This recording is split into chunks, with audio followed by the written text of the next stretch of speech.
Tetaplah di kamarmu bersama anakmu, jangan ganggu bayi Bayu, kata kakakku, membuatku terdiam. Namun sebelum itu, jangan lupa untuk menekan tombol like, subscribe, dan komentar di bawah ini agar saya dapat terus membagikan cerita-cerita ini. Saya masih ingat betul hari ketika putra saya, Arya, pulang sekolah sambil menangis. Ia sangat sedih karena neneknya tidak mau membukakan pintu untuknya. Neneknya berkata, "Aryo sedang tidur, jangan berisik." Hari itu saya menyadari sesuatu yang menyakitkan. Kami tidak lagi diperlakukan sebagai bagian dari rumah ini. Kami hanyalah tamu yang menginap di sini. Nama saya Kayana. Saya berusia 34 tahun. Saya seorang ibu tunggal dengan anak kembar berusia 9 tahun, Arya dan Zahra. Segalanya berubah bagi kami sekitar 1,5 tahun yang lalu. Saat itulah pernikahan saya dengan Rangga berakhir. Hati saya hancur dan saya tidak punya pilihan. Saya membawa anak-anak saya kembali ke rumah orang tua saya di Kalikoseman. Orang tua saya berkata dengan lembut, "Tinggallah di sini sampai kamu kuat kembali." Namun, ada syaratnya. Saya bekerja sebagai perawat anak di sebuah rumah sakit swasta dekat Condong Catur. Jam kerja saya sangat panjang, seringkali malam hari. Gajinya kecil, hanya 2 juta rupiah per bulan. Cukup untuk makan dan sedikit menabung. Kami menginap di kamar tamu kecil di belakang rumah. Arya dan Zahra berbagi kasur lipat yang bagian tengahnya sudah sangat tipis. Saya tidur di atas tikar di lantai, dan terkadang di sofa dapur lama ketika pulang kerja larut malam. Memang tidak nyaman, tapi setidaknya kami punya tempat berteduh. Awalnya, orang tua saya, Pak Bakti dan Bu Nanik, menyambut kami dengan gembira. Ibu memasak makanan kesukaan anak-anak. Ayah membelikan mereka buku bergambar baru. Anak-anak saya merasa disayangi. Namun, semuanya berubah setelah Aryo lahir. Aryo adalah putra dari adik laki-laki saya, Bramantya. Dia 4 tahun lebih muda dari saya. Dulu dia kuliah di Malang, tetapi berhenti kuliah. Kemudian ayah membantunya merintis usaha kecil-kecilan. Sekarang usahanya berjalan lancar, dan Bramantya sering diundang untuk berbicara di seminar. Saya melihat foto-fotonya di Instagram dengan judul, "Pengusaha Muda Jogja." Dan itu selalu membuat saya tersenyum miris. Istri Bramantya, Kirana, adalah seorang perempuan kota. Ia berbicara dengan lembut, tetapi kata-katanya tajam bagai pisau. Ia dan Bramantya tinggal di sebuah rumah mewah dan besar di Seturan, pemberian orang tua Kirana. 7 bulan yang lalu, Kirana melahirkan anak pertama mereka, Aryo. Sejak saat itu, Aryo menjadi orang terpenting dalam keluarga kami. Aryo mirip sekali dengan Bramantya waktu bayi, kata Ibu Riang sambil menggendong cucunya. Aku hanya tersenyum. Lalu ia menambahkan dengan suara pelan, "Arya mirip ayahnya. Sepertinya dia berbeda darah." Kata-kata itu seperti duri di hatiku. Setelah Aryo lahir, ruang tamu rumah kami berubah menjadi ruang bayi. Ada tempat tidur bayi, lemari susu, dan sofa baru yang empuk. Tapi Aryo bahkan tidak menginap di sana setiap hari. Dia hanya datang 2 atau 3 kali seminggu ketika Kirana ingin istirahat. Saya masih membantu semua pekerjaan rumah, memasak, berbelanja, mencuci pakaian, membuang sampah. Tapi tak seorang pun berterima kasih. Rasanya itu sudah menjadi kewajiban saya sebagai manusia yang hanya menetap. Hal-hal kecil yang menyakitiku mulai terjadi. Di hari ulang tahun Zahra, ia hanya mendapat hadiah buku catatan polos. Namun, untuk ulang tahun pertama Aryo, ibu membelikan boneka impor mahal dari Bandung dan bahkan mengirimkannya lewat kurir. Ketika Zahra jatuh dari sepeda dan lututnya berdarah, ibu hanya berkata, "Makanya kamu jangan lari-lari di halaman. Aryo bisa kesetrum." Ketika Arya memenangkan lomba menggambar dan membawa pulang sertifikat, ia berlari dengan gembira untuk menunjukkannya kepada nenek. Namun, nenek berkata, "Diam, Aryo sedang minum susu." Ketika Zahra berlatih puisi hari ibu dan meminta nenek untuk mendengarkan, nenek menjawab, "Jangan ganggu Kirana, dia sedang menyiapkan ASI." Malam hari ketika semua orang tidur, aku diam-diam menabung uang lemburku. Aku juga bertanya kepada teman-temanku tentang rumah murah 2 kamar. Impianku sederhana. Sebelum akhir tahun ini, aku ingin punya rumah kecil sendiri. Tapi setiap kali aku merasa siap, aku merasa bersalah. Orang tuaku telah menampung kami. Bukankah aku egois jika aku pergi? Namun, anak-anakku berhak mendapatkan tempat di mana mereka bisa tertawa dan bermain tanpa rasa takut. Di hari ulang tahun Arya, saya pulang lebih awal. Saya membawakan martabak manis kesukaannya dan buku komik superhero yang sudah lama ia idam-idamkan. Saya juga membuatkannya kue di pagi hari sebelum berangkat kerja. Tapi ketika pulang, saya melihat kuenya sudah dipindahkan ke atas kulkas. "Mengapa kuenya ada di sini?" tanyaku pada ibu. "Aryo sedang tidur. Kita rayakan nanti kalau dia bangun," jawabnya. Aku menunggu berjam-jam. Tapi Aryo tak kunjung bangun. Arya menatapku, matanya berkaca-kaca, dan berbisik. "Tidak apa-apa, Bu. Mungkin besok." Tapi tidak. Itu hari ulang tahunnya. Hanya setahun sekali. Jadi, aku membawa kue itu ke dapur, menutup pintu, dan menyalakan lilin. Arya meniup lilinnya pelan-pelan di dapur yang kecil dan pengap itu. Tidak ada lagu, "Selamat ulang tahun." Tidak ada ucapan selamat. Hanya hening, agar Aryo tidak terganggu. Saat itu, aku melihat dengan jelas garis tak kasat mata di rumah itu. Garis yang menunjukkan siapa yang berharga dan siapa yang hanya beban. Suatu malam, setelah lembur, Arya memelukku dan berbisik.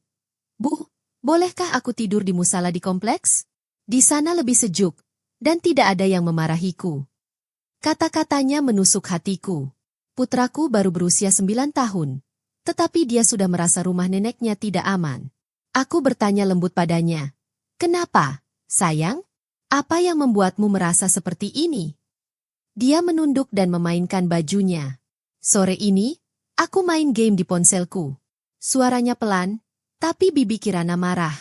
Katanya aku mengganggu Aryo. Kirana sekarang lebih sering datang ke rumah, bilang rumahnya sedang direnovasi. Dia membawa mobil, kereta dorong, koper, dan suasana hatinya. Kami semua harus berhati-hati di dekatnya. Kalau Aryo nangis sedikit, semua orang harus diam. Kalau Kirana ada rapat daring, anak-anak saya tidak bisa nonton TV atau main di ruang keluarga. TV yang dulu dipakai Arya dan Zahra untuk nonton Upin Ipin, sekarang cuma bisa muter drama Korea karena kata Kirana itu bisa bikin dia rileks. Aku bilang ke anak-anakku dengan lembut, "Ibu tahu bibi Kirana punya bayi, jadi dia lebih sensitif. Tapi ini juga rumah kakek. Kalian punya hak yang sama untuk bahagia di sini." Suatu hari, saya bertanya dengan baik-baik kepada ibu apakah anak-anak saya boleh menonton TV hanya 1 jam setiap malam. Ia menjawab dengan dingin, "Kalau kamu tinggal di rumah ini, kamu harus mengikuti aturan. Anak-anak zaman sekarang manja. Waktu kamu kecil, hanya ada 1 TV hitam putih di seluruh desa." Kata-katanya membuatku membeku. Sejak kapan ibuku sendiri lupa apa artinya melindungi anaknya? Arya dan Zahra kini diperlakukan seperti pengganggu. Sepatu mereka disebut terlalu kotor. Tawa Zahra terlalu keras. Gambar-gambar Arya di atas meja dimarahi karena ruang tamu adalah zona steril Aryo. Suatu hari, Kirana berkata kepadaku di dapur, suaranya halus namun tajam, "Aku tahu anak-anak memang aktif, tapi terkadang aku merasa rumah ini tidak cocok untuk mereka." Dia tidak bilang, "Pergi," tapi maksudnya jelas. Dia ingin kita pergi. Suatu malam, saya mencoba berbicara diam-diam dengan ayah sambil membantunya membersihkan motor tua. "Ayah, anak-anak butuh ruang. Mereka masih butuh bermain." Ayah hanya berkata, "Sabar saja. Ini hanya sementara." Tapi, sementara, sudah lebih dari setahun. Setiap hari, ruang kami semakin sempit. Malam itu aku menangis di kamar mandi. Bukan karena sedih, tapi karena marah dan kehilangan arah. Aku melihat gambar keluarga kami yang digambar Arya. Dia hanya menggambar aku, dia, dan Zahra. Tidak ada kakek nenek, tidak ada paman, tidak ada Aryo. Dalam pikirannya, kami sekarang sendirian.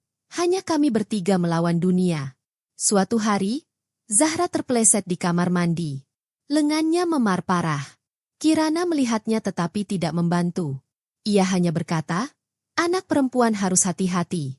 Jangan seperti anak laki-laki."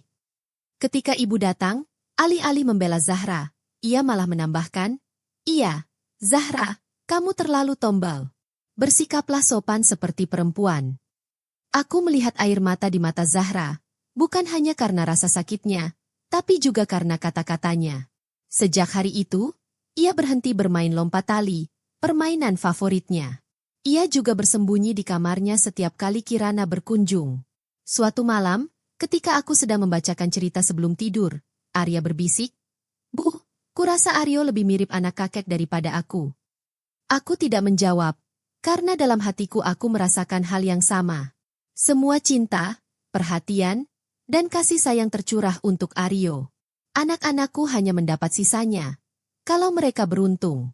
Aku memeluknya dan berkata lembut, "Tidak apa-apa, sayang. Yang terpenting, ibu mencintaimu lebih dari apapun di dunia ini." Dan itu benar. Setiap malam ketika semua orang sudah tidur, saya menghitung tabungan rahasia saya. Setiap giliran kerja tambahan, setiap pasien VIP yang saya rawat, setiap koin yang saya tabung, semuanya untuk satu tujuan, memberi anak-anak saya rumah di mana mereka bisa tertawa bebas, tanpa perlu diganggu orang lain. Hari demi hari, ikatan kami dengan keluarga semakin renggang. Di grup WhatsApp keluarga, orang-orang bercanda tentang saya. Kenapa Kayana tidak banyak membantu? Kasihan Kirana pasti lelah mengurus bayinya. Bahkan tante saya dari Solo mengirim pesan, "Kamu kejam sekali. Aryo itu cucu pertama. Dia pasti prioritas utama." Aku tetap diam. Tapi aku mulai menuliskan semuanya di buku catatan rahasia. Kata-kata, kejadian, waktu. Bukan untuk balas dendam, tapi untuk mengingatkan diri sendiri bahwa aku tidak gila. Perlahan, Kirana pun menguasai dapur. Rempah-rempahku dipindahkan. Barang-barang yang kubeli dengan uangku sendiri dibuang. Makanan kesukaan anak-anakku hampir lenyap dari meja makan. Suatu hari Arya bertanya dengan lembut kepadaku, "Bu, bisakah ibu membuatkanku mie instan?" Lara selalu merasa lebih baik ketika ia menyantap hidangan sederhana yang mengingatkannya pada kenyamanan. Namun suatu hari, ketika ia memintanya, Kirana mendengarnya dan dengan cepat berkata dengan nada datar, "Ini bukan warung makan. Satu porsi untuk semua." Aku tetap diam. Aku berusaha rendah hati, hanya memasak sedikit makanan untuk diriku sendiri di sudut kecil dapur. Tapi saat itu, Bu Nanik masuk dan berkata dengan lantang, "Kayana, kamu di sini saja. Jangan membuat dapur terasa tegang, ya? Kamu hanya numpang di sini." Kata numpang berarti, hanya tinggal. Dulu terdengar seperti sesuatu yang sementara, tetapi sekarang terasa seperti cap di dahiku, seolah aku tak lagi menjadi bagian dari mereka. Aku adalah putri kandung mereka, tetapi sekarang aku merasa seperti tamu di rumah tempat aku dibesarkan. Malam itu, saya melihat putra saya, Arya, menggambar lagi. Ia berdiri di sudut ruangan kosong di fotonya. Ketika saya bertanya mengapa, ia hanya menjawab, "Karena tidak ada tempat untukku." Jawaban singkatnya membuat saya patah hati. Putri saya, Zahra, juga tidak mau lagi tinggal di rumah. Ia sering meminta bermain di rumah temannya, meskipun harus berjalan jauh. Belakangan, saya tahu dari ibu temannya bahwa Kirana pernah berkata, "Anak Kayana suka berteriak kasar." Hati saya hancur lagi. Anak-anak saya disakiti. Saya tahu saya harus melakukan sesuatu. Saya diam-diam bertanya kepada rekan kerja saya, Bu Tasya, apakah dia tahu ada kamar kosong yang bisa disewa? Dia bilang ada 2 kamar kecil di rumahnya, aman dan bersih, dan kami bisa tinggal di sana jika keadaan memburuk. Saya juga membuat kesepakatan untuk menyewa rumah kecil di Ngaglik. Rumahnya sederhana, 3 kamar, dapur kecil, dan halaman kecil di belakang. Tapi itu sudah cukup. Setidaknya masih ada ruang untuk kami bernapas. Suatu hari Minggu, setelah shift malam, saya mendapat pesan di grup WhatsApp keluarga. Kirana menulis, "Besok kita akan mulai memindahkan barang-barang nenek. Kita akan menggunakan kamar tengah dan kamar tamu. Kayana bisa pindah ke kamar belakang." Tak ada yang bertanya, tak ada yang peduli. Surat itu tertulis seperti perintah. Seolah-olah Kirana pemilik rumah ini, dan aku hanyalah orang asing yang bisa diinjak-injak. Aku menatap ponselku, lalu wallpaper, gambar anak-anakku yang tersenyum di taman bermain. Aku tak ingat kapan terakhir kali mereka tersenyum seperti itu di rumah. Malam itu, aku memeluk anak-anakku saat mereka tidur bersama di ranjang kecil. Aku berbisik pelan, "Maafkan aku karena diam begitu lama. Keesokan harinya, ketika semua orang sedang makan sup ayam buatan ibuku, adikku, Bramantya, berkata, "Kalau kamu mau tinggal, silakan. Tapi jangan ganggu bayinya." Kata-kata itu terasa seperti sup panas yang membakar tenggorokanku. Orang tuaku sendiri, Pak Bakti dan Bu Nanik, hanya duduk diam, seolah tak terjadi apa-apa. Sejak hari itu, aku tahu, rumah ini perlahan-lahan menjauhkan aku dan anak-anakku. Malam itu, Bramantya menjelaskan bahwa renovasi rumahnya tertunda. Jadi untuk sementara ia dan Kirana akan tinggal di sini. Ibu tampak begitu bahagia, tersenyum hangat. "Tentu saja, ini rumahmu juga," katanya. Namun, suaranya tak pernah terdengar sehangat itu bagiku. Keesokan paginya, sebuah truk besar tiba membawa barang-barang Kirana. Perlengkapan bayi yang mahal memenuhi garasi, dan semua sepeda Arya dan Zahra terdorong ke halaman belakang, ditutupi terpal. Ketika Arya pulang ke rumah dan melihat sepedanya dipindahkan, ia bertanya dengan sedih, "Bu, mengapa sepedaku ada di gudang?" Aku menelan kesedihanku dan berkata lembut, "Jangan khawatir, sayang. Ibu akan mencarikan tempat baru untuknya." Sore itu, ibu memanggilku ke dapur. Ia sedang membuat teh untuk Kirana. Tanpa menatapku, ia berkata, "Kayana, besok kamu dan anak-anak akan pindah ke musala. Kirana butuh kamar tamu untuk bekerja dan mengurus bayinya." Ruang salatnya sangat kecil, hanya 3x3 meter, tanpa kasur atau lemari. Saya tak percaya. Saya memohon, "Bu, anak-anak butuh ruang. Mereka lelah sepulang sekolah. Mereka butuh istirahat dan bermain." Tapi ibu hanya berkata, "Aryo masih bayi. Tentu saja dia butuh perhatian lebih. Anak-anakmu sudah lebih besar. Mereka seharusnya mengerti." Mengerti apa? Bahwa mereka tidak diinginkan di rumah kakek nenek mereka sendiri? Kemudian, di grup obrolan keluarga, seseorang mengunggah foto bayi Aryo bersama Kirana. Tulisannya, "Cucu pertama keluarga Suro, tampan seperti kakeknya." Semua orang berkomentar gembira, memuji Kirana dan Aryo.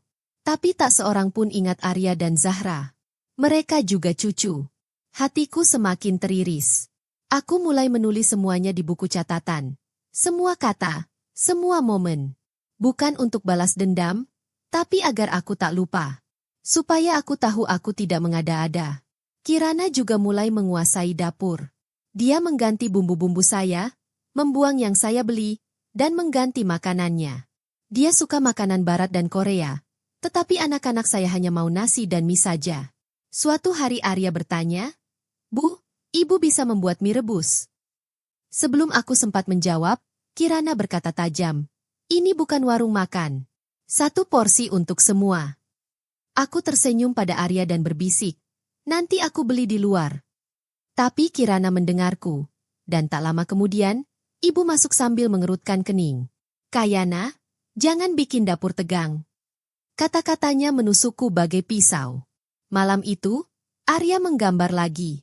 Aku bertanya, "Gambar apa ini, sayang?" "Aku sendirian. Karena tak ada ruang untukku," jawabnya tanpa mendongak. Zahra juga berubah. Dia tidak mau bermain di rumah. Suatu hari, ketika saya bertanya kenapa, dia bilang, "Di rumah aku tidak bisa tertawa terbahak-bahak, Bu. Nanti ada yang marah." Kata-katanya kembali menghancurkanku. Aku tak bisa membiarkan ini terus berlanjut. Aku menceritakan semuanya kepada Bu Tasya. Ia dengan ramah menawarkan kamar kosongnya lagi. Tapi dalam hati, saya sudah memutuskan. Saya akan pindah ke rumah kontrakan di Ngaglik. Kecil, tapi milik kami. Malam itu, ketika aku pulang kerja dalam keadaan lelah, Zahra menemuiku di pintu. Tubuhnya gemetar. "Bu, mereka sudah memindahkan semua barang kita. Bibi Kirana bilang kita harus tidur di kamar belakang dekat tempat cucian. Tapi baunya busuk, dan ada kecoak." Saya berlari untuk memeriksa. Ternyata benar. Kamar kami kosong, kasur kami hilang. Barang-barang anak-anak saya dibuang di ruang belakang yang lembab dan berbau. Zahra menangis. "Bu, aku takut. Aku tidak mau tidur di sana." Aku memeluknya erat dan berbisik, "Tidak apa-apa, sayang. Ibu sudah punya rencana. Kita tidak akan tidur di sini lagi." Ketika aku mencari Arya, Aku menemukannya di kamar lama kami. Kirana sedang merapikan kamar untuk bayinya. Sementara Arya berdiri di sudut, mencengkeram buku sketsanya, seperti anak kecil yang kehilangan tempatnya. Malam itu juga akhirnya aku mengirim pesan kepada Nona Tasha. Nona, bisakah Anda menjemput kami malam ini? Kami butuh tempat menginap. Karena aku tahu, akhirnya, diamku sudah cukup lama. Rumah ini bukan lagi rumah kami. Arya, kemarilah dan panggil aku dari pintu. Kataku, kita akan pergi sekarang. Kirana menoleh dan menatapku tajam. Mau kemana, Mbak Kayana? Kita kan sudah sepakat soal kamar belakang, kan? Setuju? Kapan aku pernah setuju? Apa kau mau anak-anakku tidur di kamar yang basah, kotor, dan penuh kecoak? Jawabku tegas. Kamar itu tidak baik untuk manusia, bahkan untuk anak-anak. Kirana hanya mengangkat bahu. Kalau kamu mau cari tempat lain, silakan saja. Tapi Aryo butuh kamar ini. Dia butuh ruang. Aku baik-baik saja sendirian, kataku. Aku menggenggam tangan Arya erat-erat dan menariknya keluar kamar. Mataku berkaca-kaca. Bukan karena sedih, tapi karena aku sangat marah. Marah pada diriku sendiri karena terlalu lama diam. Ruang belakang diubah menjadi kamar tidur baru kami. Tapi kondisinya buruk sekali. Tak ada udara segar. Hanya ada satu jendela kecil pecah yang tak bisa dibuka. Sudutnya basah dan berjamur. Lantainya hanya semen kasar. Dindingnya bahkan belum selesai. Satu-satunya cahaya adalah lampu neon tua di langit-langit yang berkedip setiap beberapa detik. Kasur kami adalah kasur lipat tua yang tipis. Kasurnya sudah rata dan diletakkan langsung di lantai basah. Saya bahkan melihat bekas gigitan tikus di salah satu sisinya. Kita tidak akan tidur di sini, bisikku kepada anak-anak. Tidak akan pernah. Aku membawa mereka ke ruang tamu tempat nenek Nanik dan kakek Bakti sedang menonton TV bersama Bramantya. Tanpa Kirana di dekatku, kupikir inilah kesempatan terakhirku untuk bicara dengan orang tuaku. Ayah, Bu, aku memulai dengan suara gemetar. Ruang belakang itu tidak aman untuk anak-anak. Kakek Bakti hanya menatapku sebentar lalu kembali menonton TV. Kita sudah tua. Kita tidak bisa mengurus semuanya. Kamu mau bantu atau tidak? Tanyanya. Saya terkejut. Apa maksud ayah? Ini bukan soal membantu atau tidak membantu. Ini soal tempat tidur yang aman untuk cucu-cucumu sendiri. Nenek Nanik mendesah, tampak bosan. Mereka sudah cukup besar. Biarkan mereka belajar menjadi tangguh. Aku tak percaya apa yang kudengar. Bayi dan anak-anak butuh kenyamanan. Apa orang tuaku tidak melihat bahwa anak-anakku juga manusia? Bahwa mereka juga butuh tempat tidur yang aman? Anakku butuh udara bersih, kataku pelan. Arya punya asma, dan kamu memindahkan barang-barang kami tanpa izin. Seolah-olah kami tidak penting sama sekali. Tepat saat itu, Kirana masuk ke kamar sambil menggendong bayinya. Ia menatapku dengan mata yang tak bisa kubaca dan berkata lembut. Kurasa nenek sudah tahu. Kamu seharusnya sadar diri. Dua kata sederhana. Kesadaran diri kata-kata itu meluluh lantakkan bendungan di dalam diriku. Aku bukan orang asing. Aku putri mereka. Dan anak-anakku adalah cucu mereka. Tapi di rumah ini, kami diperlakukan seperti bukan apa-apa. Seolah kami hanya orang luar yang harus diam saja. Saya berdiri, pergi ke kamar mandi, mencuci muka dengan air dingin, dan membuat keputusan yang seharusnya sudah saya buat beberapa bulan yang lalu. Saya kembali kepada anak-anak saya, yang sedang menunggu dengan wajah sedih dan khawatir. Saya berkata kepada mereka dengan tenang namun tegas, kemasi semua barang penting. Bawa pakaian, buku, dan barang-barang kesayangan kalian. Mata mereka terbelalak lebar, tapi aku bisa melihat mereka tidak terkejut. Sepertinya mereka sudah lama menungguku mengatakan ini. Arya segera meraih buku gambarnya, pensil warnanya, dan boneka naganya. Hadiah terakhir dari mendiang nenek dari pihak ayahnya. Zahra mengambil klarinetnya dari sekolah, buku harian kecilnya, dan bantal bunganya yang selalu dipeluknya saat tidur. Aku mengemas tasku berisi beberapa pakaian, surat-surat penting, dan sedikit uang tabungan yang kusimpan di balik lemari. Memang tidak banyak, tapi cukup untuk bertahan hidup. Ketika nenek Nanik melihat kami berkemas, wajahnya berubah kaget. Mau kemana malam-malam begini? Tinggalkan hati di komentar di bawah jika Anda menikmati bagian cerita ini dan ingin mendukung saya. Meninggalkan tempat yang tidak menghormati kita, kataku singkat. Kayana, jangan bikin ini drama. Ini cuma soal tempat tidurmu. Aku tertawa dingin. Bukan, Bu. Ini bukan cuma soal tempat tidur. Ini soal rasa hormat. Soal anak-anakku yang diperlakukan seperti orang asing di rumah kakek nenek mereka sendiri. Tapi di mana kamu akan tidur? Pikirkan anak-anakmu, katanya. Aku sedang memikirkan anak-anakku. Itulah sebabnya kami pergi, jawabku. Tepat saat aku selesai, Zahra menutup resleting tas kecilnya. Kakek Bakti datang dan berdiri di belakang nenek. Wajahnya sekeras batu. Tinggalkan rumah ini. Jangan berharap bisa kembali dengan mudah, katanya.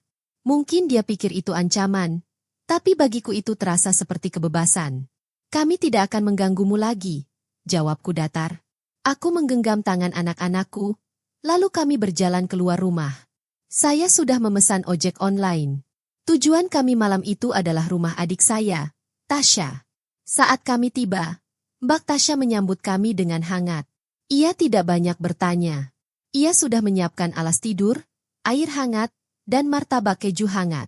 Makan dulu, katanya ramah kepada anak-anakku yang lelah. Besok kita bicarakan langkah selanjutnya. Arya dan Zahra makan dengan tenang, masih berusaha memahami apa yang terjadi. Tapi aku melihat sesuatu di mata mereka. Secercah cahaya. Lega. Seperti seseorang yang akhirnya bernapas setelah menahan napas terlalu lama. Malam itu, setelah anak-anak tidur, aku duduk di beranda memandangi langit malam yang berbintang. Semilir angin sejuk menyentuh wajahku. Lalu air mataku pun mengalir. Aku menangis bukan karena sedih. Aku menangis karena aku bebas. Setelah sekian lama, akhirnya aku melangkah. Aku berjanji pada diri sendiri bahwa ini akan menjadi terakhir kalinya aku dibungkam di rumah orang tuaku. Pukul 12.41, ponselku bergetar. Sebuah pesan dari Kirana, tidak perlu repot. Kita bisa mengganti kasurnya dengan yang lebih empuk untuk anak-anak. Aku tidak membalas. Percuma saja. Ini bukan soal kasur empuk atau keras. Ini soal rasa hormat. Tentang bagaimana sebuah keluarga memperlakukan satu sama lain. Keesokan paginya, saya mengirim email kepada pemilik kos di Ngaklik. Saya bertanya apakah kami bisa pindah lebih awal, meskipun harus membayar lebih. Saya tidak tahu apakah itu memungkinkan. Tapi saya tahu satu hal, tidak ada jalan untuk kembali. Bu Tasya membuatkan kami bubur ayam dan omelet untuk sarapan. Rasanya seperti kemewahan setelah berminggu-minggu stres. Anak-anak tidur nyenyak. Tanyanya sambil menuangkan teh untukku. Ya. Aku mengangguk. Mungkin karena mereka akhirnya bisa bernapas tanpa merasa bersalah. Kamu boleh tinggal di sini selama yang kamu mau, katanya sambil menepuk tanganku. Tapi aku tahu kamu punya rencanamu sendiri. Aku tersenyum. Terima kasih, Kak. Aku tidak akan merepotkanmu lama-lama. Sore itu, pemilik rumah membalas email saya. Kami bisa pindah 3 hari kemudian. Tidak sepagi yang saya harapkan, tapi tetap lebih cepat dari rencana awal. Dengan uang saya bisa membayar sewa selama 3 bulan dan bahkan punya sisa untuk biaya sekolah dan perabotan. Saya memberitahu anak-anak kabar baik itu sepulang sekolah. Kita punya rumah baru. Benarkah, Bu? Mata Arya terbelalak gembira. Ya, rumah sewaan. Tapi nanti jadi milik kita. Apakah aku mendapatkan kamarku sendiri? Tanya Zahra penuh harap. Ya, kecil, tapi kamu bisa menghiasnya sesukamu. Anak-anak bersorak. Tidak terlalu keras, tapi saya melihat kegembiraan yang nyata di wajah mereka. Sore itu, saat saya berdiri di luar menunggu cucian kering, saya melihat Arya dan Zahra bermain layang-layang dengan anak-anak lain. Mereka tertawa lepas, tanpa takut dimarahi. Dan saya sadar, saya tidak akan pernah kembali. Bukan pada rumah yang membuatku merasa kecil. Bukan pada keluarga yang memperlakukan kami seperti beban. Mereka mungkin mencari kami, tapi bukan karena cinta. Hanya untuk melindungi nama baik mereka. Kali ini, aku siap menghadapi mereka. 3 hari berlalu dengan cepat di rumah Tasya. Anak-anak kembali ceria. Mereka bermain, tidur nyenyak, dan tersenyum lebar. Akhirnya, hari pindahan pun tiba. Rumah baru kami memang kecil. Hanya 3 kamar tidur mungil, ruang tamu, dapur, dan halaman belakang kecil dengan pohon jambu biji. Tapi rumah itu bersih, dan memang milik kami. Ini beneran rumah kita, Bu? Tanya Zahra dengan mata berbinar. Ya, sayang. Setidaknya selama 2 tahun, ini rumah kita.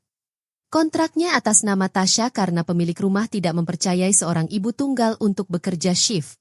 Tapi saya berjanji untuk membayar dan kemudian mencantumkannya atas nama saya. Kami membangun rumah itu dengan apa yang kami miliki. Kasur tipis, beberapa helai pakaian, dan beberapa peralatan dapur. Tapi bagi kami, rumah itu bagaikan istana. Istana tanpa penghakiman, tanpa bisikan, dan tanpa rasa malu. Untuk pertama kalinya, Arya dan Zahra memiliki kamar sendiri. Arya memajang lukisan-lukisannya di dinding, sementara Zahra meletakkan buku-buku dan lemari kecilnya di sudut. Bu, bolehkah kami menempelkan nama kami di pintu? Tanya mereka malu-malu. Aku tersenyum hangat. Rumah ini milik kita. Taruh apa saja yang kau mau. Wajah mereka berseri-seri. Mereka segera membuat papan nama dari kardus bekas dan menempelkannya di pintu mereka. ARYA kamar dan ZHRA kamar. Keesokan paginya, saya bangun pagi-pagi sekali. Saya memasak nasi dan omelet untuk sarapan. Makanan sederhana, tapi rasanya istimewa. Enak banget, Bu, kata Arya dengan mulut penuh. Makan pelan-pelan. Sayang, gak akan ada yang ambil makananmu, kataku sambil tersenyum. Kami makan bersama di atas tikar karena belum punya meja. Tapi tak ada kata-kata kasar, tak ada omelan, tak ada rasa malu. Hanya kedamaian. Perlahan-lahan, anak-anakku mulai kembali menjadi anak-anak. Tertawa riang, bermain di halaman, menyiram tanaman, dan bernyanyi di kamar mandi. Hal-hal yang sebelumnya tidak boleh mereka lakukan. Di rumah sakit tempat saya bekerja, keadaan pun membaik. Atasan saya, Dr. Kusuma, menawarkan saya shift pagi dari Senin sampai Jumat. Kayana, aku tahu kamu butuh stabilitas saat ini, katanya dengan ramah. Saya hampir menangis. Terkejut sekaligus bersyukur. Untuk pertama kalinya setelah sekian lama, segalanya akhirnya berubah menjadi lebih baik. Shift pagi di kantor berarti saya bisa mengantar Arya dan Zahra ke sekolah di pagi hari dan menjemput mereka saat mereka pulang. Itu juga berarti saya mendapat lebih sedikit uang karena saya tidak bekerja di malam hari. Tapi saya tidak keberatan. Bersama anak-anak saya setiap hari jauh lebih berharga. Dalam beberapa minggu berikutnya, kami memulai rutinitas baru bersama. Saya bergabung dengan komunitas ibu-ibu setempat. Terkadang saya menghadiri pertemuan bulanan kecil mereka, dan terkadang saya membantu di acara sekolah Arya dan Zahra. Arya mulai kembali ke kelas menggambarnya, yang dulu ia lewatkan karena takut pulang terlambat dan dimarahi. Zahra juga mulai bergabung dengan latihan musik di sekolahnya. Ia tidak takut lagi dan perlahan menemukan kembali gairahnya. Ia menjadi bersemangat dan bahagia. Hidup kami perlahan menjadi damai. Tak ada lagi drama, tak ada lagi pertengkaran. Malah, ada tawa dan keberanian dalam hal-hal kecil sehari-hari. 2 minggu setelah kami pindah, ponselku tiba-tiba bergetar. Aku melihat nomornya dan jantungku berdebar kencang. Itu nomor yang sangat kukenal. Ibu saya, Bu Nanik. Sejak kami pindah, beliau tak pernah menelepon, tak pernah mengirim pesan, seolah kami tak ada lagi. Tapi sekarang, setelah 2 minggu, akhirnya beliau menelepon. Tanganku gemetar saat mengangkat telepon, tetapi aku berusaha menjaga suaraku tetap tenang. Halo, Ibu, kataku. Hening sejenak. Lalu aku mendengar suaranya. Suaranya terdengar sedikit lebih tua daripada yang kuingat. Jadi, kamu sudah nyaman tinggal sendiri. Kami juga sibuk di sini. Aryo sering sakit. Bukannya, apa kabar? Dan bukan juga, bagaimana kabar anak-anak? Dia langsung mengeluh. Kesal karena aku berani hidup mandiri dan bahagia tanpa mereka. Saya turut berduka cita. Bu, semoga Aryo cepat sembuh. Jawabku sopan. Lalu dia bertanya, kapan kamu akan membawa barang-barangmu yang lain? Aryo butuh kamar.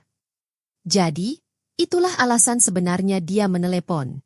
Bukan karena dia merindukan kami, tapi karena dia ingin menggunakan kamar itu. Tidak perlu, Bu, kami punya semua yang kami butuhkan di sini, kataku. Jadi kau ingin membuang semua kenangan masa kecilmu begitu saja? Teriaknya. Aku tersenyum getir. Kalau kamu mau buang, silakan. Kalau kamu mau simpan, juga tidak apa-apa. Kita sudah memulai hidup baru di sini. Aku mengakhiri panggilan telepon itu dengan lembut, meski dalam hatiku terasa seperti badai. Tak lama kemudian, Bramantya mengirimi saya pesan WhatsApp. Kata-katanya tajam, penuh sarkasme. Setelah bertahun-tahun berkeliaran, sekarang kau malah kabur begitu saja. Keluarga macam apa kau ini? Dulu, kata-kata seperti itu pasti akan membuatku menangis dan memohon ampun. Tapi sekarang, aku merasa tenang. Aku hanya membalas dengan satu baris. Keluarga tidak boleh membuang keluarga. Lalu aku blokir nomornya. Aku juga blokir nomor virtual dan bahkan keluar dari grup keluarga besar. Bukan karena aku ingin balas dendam, tapi karena aku tahu, untuk sembuh, terkadang kita harus memutus hubungan dengan orang-orang yang terus membuat kita terluka. Bulan demi bulan berlalu, dan perlahan-lahan kami membeli perabotan. Sebuah meja makan kayu kecil, sebuah lemari, pakaian sederhana, dan 2 kasur tipis untuk anak-anak. Setiap barang baru yang kami beli terasa seperti kemenangan kecil. Bukti bahwa kami mampu bertahan dan bahkan berkembang. Zahra semakin aktif di grup musik sekolahnya. Suatu hari, ia pulang dengan wajah berseri-seri. Bu, aku lolos seleksi. Aku akan main klarinet di acara Hari Kartini di Balai Kecamatan. Teriaknya gembira. Aku memeluknya erat. Aku bangga sekali padamu. Sayang, aku tahu kau bisa melakukannya. Kita akan beli baju baru untuk penampilanmu. Meskipun aku tahu keluargaku tidak akan peduli, aku tetap membagikan kabar baik ini di grup keluarga besar sebelum memblokir mereka. Seperti dugaanku, tidak ada yang memberi selamat. Malah, bibiku dari Solo mengirim pesan suara yang membuatku marah. Dia berkata, tentu saja, gadis seperti Zahra hanya menginginkan perhatian. Zahra, yang berada di dekatnya, tak sengaja mendengarnya. Matanya berkaca-kaca. Apa maksudnya, Bu? Tanyanya lembut. Aku memeluknya erat, menahan amarahku. Sayang, dengarkan aku, kataku lembut namun tegas. Tidak semua orang yang disebut keluarga memperlakukan kita seperti keluarga. Tapi itu bukan salahmu. Itu adalah pelajaran yang sulit bagi seorang anak berusia 9 tahun. Tetapi kehidupan telah menunjukkan kepadanya bahwa dunia bisa tidak baik. Setelah itu, saya memutuskan untuk tidak lagi berusaha menjaga hubungan dengan keluarga besar saya. Kami akan hidup mandiri, dengan kepala tegak. Selama waktu itu, saya diam-diam bertanya kepada Pak Tomo, notaris rumah sakit, tentang status rumah orang tua saya. Saya tidak berharap mendapat bagian. Saya hanya ingin tahu apakah pengusiran saya sudah direncanakan. Dia memeriksa berkas-berkasnya dan berkata, rumah itu atas nama ayahmu. Tapi 2 bulan setelah Aryo lahir, sebuah akta hibah dibuat, menyerahkan rumah itu sepenuhnya kepada Bramantya. Jadi, itulah mengapa sikap keluargaku tiba-tiba berubah. Mereka sudah merencanakan kepergianku. Anehnya, saya tidak merasa marah. Malah, saya merasa lega akhirnya mengetahui kebenarannya. Apakah Anda ingin menuntut mereka? Tanya Tuan Tomo hati-hati. Aku menggeleng. Tidak. Tapi aku mau salinan dokumennya. Saya menyimpan salinannya, beserta tangkapan layar obrolan, bukti pengusiran, dan bukti-bukti kecil lainnya. Bukan untuk balas dendam, tapi sebagai pengingat bahwa pergi adalah keputusan yang tepat. 6 bulan berlalu. Arya dan Zahra semakin bahagia dan percaya diri. Mereka punya teman baru di lingkungan sekitar, nilai sekolah mereka semakin baik, dan yang terpenting, mereka tertawa lepas tanpa rasa takut. Suatu malam, ketika kami sedang memandangi bintang-bintang, Arya bertanya dengan lembut, Bu, apakah kita akan pergi ke rumah nenek lagi? Pertanyaannya membuat hatiku sakit. Aku menatapnya lama, lalu berkata lembut, Ibu tidak tahu, sayang. Tapi kalau mereka datang ke sini, kita akan siap. Siap bukan untuk perang, bukan untuk balas dendam, tapi siap menunjukkan bahwa kita bisa menjalani hidup yang lebih baik. Bahwa kita cukup kuat untuk berdiri sendiri. Tepat setahun setelah kami pergi, saya mendapat kabar mengejutkan. Rumah orang tua saya dijual di bawah harga pasaran. Yang lebih mengejutkan lagi, Kirana sudah kembali bekerja, dan Bramantya sering tidak pulang. Tuhan tidak tidur, pikirku. Aku tak perlu menyakiti mereka. Hidup sendiri sedang memberi mereka pelajaran. Kabar ini datang dari Mbak Tasya, yang punya kerabat dekat rumah. Ia bahkan menunjukkan foto papan nama, dijual, di depan rumah itu. Sepertinya mereka butuh uang cepat, katanya. Proyeknya gagal. Semua investor mundur. Aku hanya mengangguk pelan. Aku tidak merasakan kegembiraan atau dendam, hanya ketenangan yang aneh. Setahun berlalu dengan cepat dan lambat di saat yang bersamaan. Kita telah banyak berubah. Setelah 10 bulan menabung dan dengan bantuan Mbak Tasya sebagai penjamin, akhirnya saya membeli rumah subsidi kecil di Minomartani. Rumahnya tidak besar, hanya tipe 45, tetapi sertifikatnya atas nama saya. Prosesnya panjang dan melelahkan, tetapi saat saya memegang kuncinya, saya merasa bebas, seperti saya telah memutuskan rantai rasa sakit dari masa lalu. Ini rumah kita selamanya, kataku pada Arya dan Zahra saat kami membuka pintu untuk pertama kalinya. Mata mereka berbinar-binar. Mereka tak percaya. Akhirnya, kami punya rumah yang benar-benar milik kami. Arya meminta untuk mengecat kamarnya dengan warna biru langit. Zahra membuat hiasan dinding dari koran bekas yang dibentuk menjadi bunga. Mereka mendekorasi rumah dengan cermat, seolah setiap sudut adalah harta karun. Kami merayakannya dengan pesta kecil-kecilan, hanya mengundang tetangga dekat, termasuk Mbak Tasya dan keluarganya. Kami makan makanan sederhana bersama, tetapi senyum anak-anak saya tak ternilai harganya. Rumah ini mungkin kecil, kataku kepada para tamu, tapi dibangun dengan keringat kita semua dan dipenuhi cinta. Terima kasih telah berbagi kebahagiaan kita. Keesokan harinya, sesuatu yang tak pernah kuduga terjadi. Ibu datang diam-diam ke pintu rumah kami. Ia membawa tumpeng kecil dan sekantong kerupuk udang, masakan favoritku semasa kecil. Matanya merah seperti habis menangis. Dia berdiri di pintu dan bertanya dengan lembut, "Bolehkah aku masuk, sayang?" Suaranya bergetar. Aku membuka pintu lebih lebar dan membiarkannya masuk, tanpa banyak bicara. Anak-anak sedang bermain di rumah teman. Jadi hanya kami berdua di rumah. "Rumahmu bagus," katanya sambil melihat sekeliling. "Rapi dan bersih." "Terima kasih," jawabku lembut. Aku tak tahu harus berkata apa lagi. Kami duduk di ruang tamu yang kecil. Hanya ada 2 kursi plastik dan sebuah meja pendek yang kubeli dari pasar loak. Ibu Nanik masuk. Dia menaruh piring nasi berbentuk kerucut yang disebut tumpeng ding di atas meja. Lalu dia menatapku sejenak sebelum berkata, "Ayahmu sedang tidak enak badan, tapi dia bangga kamu sudah sampai sejauh ini." Aku tidak menjawab. Aku hanya mengangguk pelan. Aku masih tidak mengerti kenapa dia datang. Setelah itu, dia diam saja. Sesekali dia memandangi foto-foto Arya dan Zahra yang kupajang di dinding. Hampir setengah jam berlalu dalam keheningan sebelum dia berdiri dan berkata dia harus pulang. Di pintu ia berkata, "Apakah kamu punya waktu untuk mampir ke rumah? Ayahmu merindukan cucu-cucunya." Aku hanya memberinya senyum kecil. "Insya Allah, Bu," kataku. Keesokan harinya, ayah saya, Bapak Bakti, mengirimi saya sebuah pesan teks. Hanya satu kata, "Maaf." Tak ada penjelasan lain. Tapi aku tahu betapa beratnya kata itu bagi pria seperti ayahku, yang tak pernah mengakui kesalahan. Saya pun membalasnya dengan satu pesan singkat, "Terima kasih." Tapi masih belum ada kabar dari Kirana maupun Bramantya. Aku pun tidak mencari mereka. Kupikir sia-sia mencari cinta atau rasa hormat dari orang-orang yang tak pernah menganggapku berarti. Kemudian saya mendengar cerita lagi dari Mbak Tasya dan beberapa saudara lainnya. Mereka bilang renovasi rumah Seturan tak pernah selesai. Kontraktornya kabur setelah dibayar. Ia meninggalkan rumah setengah jadi yang rusak dan tak layak huni. Biayanya menjadi 3 kali lebih besar dari rencana pertama. Kirana harus kembali bekerja di kantor lamanya sebagai HRD. Ia juga mulai mengunggah kutipan motivasi palsu di Instagram. Kesulitan adalah batu loncatan menuju kesuksesan yang lebih besar. Tulisnya, disertai foto dirinya di sebuah kafe mewah.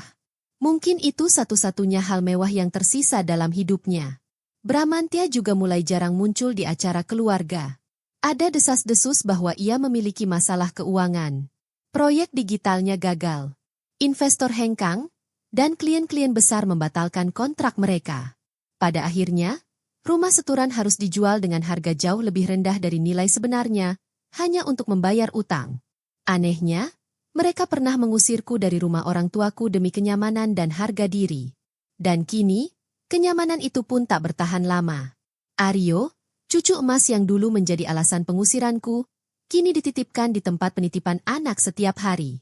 Kedua orang tuanya terlalu sibuk berjuang untuk bertahan hidup. Tapi aku tidak senang dengan masalah mereka. Aku bahkan tidak merasa marah lagi. Sebaliknya, saya merasa lega. Lega karena hidupku dan anak-anakku tak lagi bergantung pada mereka. Lega karena kami telah memilih jalan yang lebih sulit, namun lebih baik. Tidak seorang pun tahu bahwa saya menyimpan semua bukti, pesan tentang penggusuran, surat-surat hibah rumah, dan bahkan pernyataan dari tetangga. Bukan untuk bergosip, bukan untuk menyerang mereka. Hanya untuk mengingatkan diri sendiri bahwa apa yang kualami itu nyata, bukan drama atau tanda bahwa aku tidak menghargai keluarga, seperti yang mereka tuduhkan. Suatu hari, saya mendapat pesan dari seorang wanita di lingkungan lama saya, RT lama. Itu dari Mbak Kayana. Katanya, dulu aku dengar ceritanya dari Kirana. Tapi ternyata kenyataannya tidak seperti itu, ya? Aku tidak membalas dengan marah. Aku tidak mencoba membela diri. Saya baru saja mengiriminya foto pesta pindah rumah kami dengan catatan kecil. Kami baik-baik saja sekarang. Kuharap keluargamu juga. Karena balas dendam terbaik bukanlah membalas dengan menyakiti. Balas dendam terbaik adalah menunjukkan bahwa kamu bisa sukses bahkan tanpa orang-orang yang menyakitimu. Aku berhenti meremehkan diriku sendiri. Sekarang hidupku terfokus pada apa yang benar-benar penting. Anak-anakku, karierku, dan ketenangan pikiran. Arya kini menjadi ketua klub seni di sekolah. Para guru memuji gambar-gambarnya. Zahra mulai bermain musik di acara-acara kota bersama kelompoknya. Kedua anak itu menjadi percaya diri dan berani. Malam itu, seperti biasa, kami duduk bersama membaca buku di ruang tamu. Arya dan Zahra tertidur di sofa kecil. Lampu redup menyala. Angin sepal-sepal masuk melalui jendela yang terbuka. Sengaja kubiarkan terbuka agar mereka bisa mendengar suara jangkrik dan katak dari sawah di dekat situ. Aku berdiri dan melihat sekeliling rumah kecilku. Itu tidak besar, tetapi dipenuhi dengan tawa, musik, dan kedamaian. Tak ada kamar terkunci. Tak ada bisikan-bisikan menyakitkan. Tak ada perasaan diusir dari rumah sendiri. Aku mengambil buku catatan rahasiaku, buku yang berisi semua rasa sakit dan kesedihan selama tinggal di rumah orang tuaku. Di halaman terakhir, saya menulis. Balas dendam bukan tentang membalas dendam. Balas dendam adalah tentang menunjukkan bahwa kamu kuat dan tak tergoyahkan. Lalu saya menaruh buku catatan itu di rak paling atas. Mungkin suatu hari nanti, saat Arya dan Zahra sudah besar nanti, aku akan menunjukkannya kepada mereka. Bukan untuk membuat mereka marah, tapi untuk mengajari mereka bahwa terkadang pergi adalah pilihan paling berani. Karir saya terus membaik. Saya dipromosikan menjadi kepala perawat di unit anak-anak. Gajinya lebih baik, dan jam kerjanya lebih nyaman. Anak-anakku berprestasi di sekolah. Kami bahkan mulai menabung untuk liburan singkat ke Bali tahun depan. Mimpi sederhana, tapi dulu rasanya mustahil. Bulan-bulan berlalu dengan damai. Lalu suatu pagi, saya menemukan undangan di kotak surat. Kartu itu untuk reuni keluarga besar. Kartu itu berisi foto-foto keluarga lama dan tulisan tentang ikatan keluarga yang tak tergantikan. Dikatakan, semua anggota keluarga, termasuk Kayana dan anak-anak, diminta untuk hadir. Tapi nama saya dan nama anak-anak saya ditulis terpisah, seolah-olah kami adalah figuran, bukan bagian keluarga sebenarnya. Saya menatap undangan itu cukup lama. Rasa sakit yang lama kembali sejenak. Lalu amarah itu lenyap. Akhirnya, saya merasa tenang. Saya menaruh undangan itu di bagian bawah tumpukan kertas, di mana undangan itu akan segera terlupakan. Tepat pada saat itu, anak-anakku masuk dengan rambut berantakan dan senyum cerah. "Bu, apa sarapan hari ini?" tanya mereka. Arya mengintip ke dapur. Ayo kita buat pancake," kataku. Aku memeluk mereka berdua erat-erat. Lalu kami pergi ke halaman belakang untuk piknik kecil-kecilan. Mereka tertawa gembira sambil berdebat tentang siapa yang akan mengocok telur dan siapa yang akan menuang tepung. Aku memperhatikan mereka dan tersenyum. Lalu aku melirik sekali lagi undangan yang terlupakan itu. Kali ini, aku tahu kebenarannya. Akulah yang memilih siapa yang aku sebut keluarga. Dan keluarga saya yang sebenarnya ada di sini, di rumah kecil ini, penuh dengan tawa dan cinta. Jawaban terbaik bagi mereka yang mencoba menjatuhkan Anda bukanlah kemarahan. Yaitu hidup bahagia, berdiri tegak, dan terus tumbuh kuat, tanpa mereka. Itulah yang saya lakukan, selangkah demi selangkah, setiap hari. Aku membangun istana kecilku sendiri. Mungkin terlihat kecil bagi orang lain, tapi bagi kami, istana itu tak ternilai harganya. Karena dulu kita pernah merasa tidak memiliki tempat dimanapun. Tapi sekarang, kita melakukannya.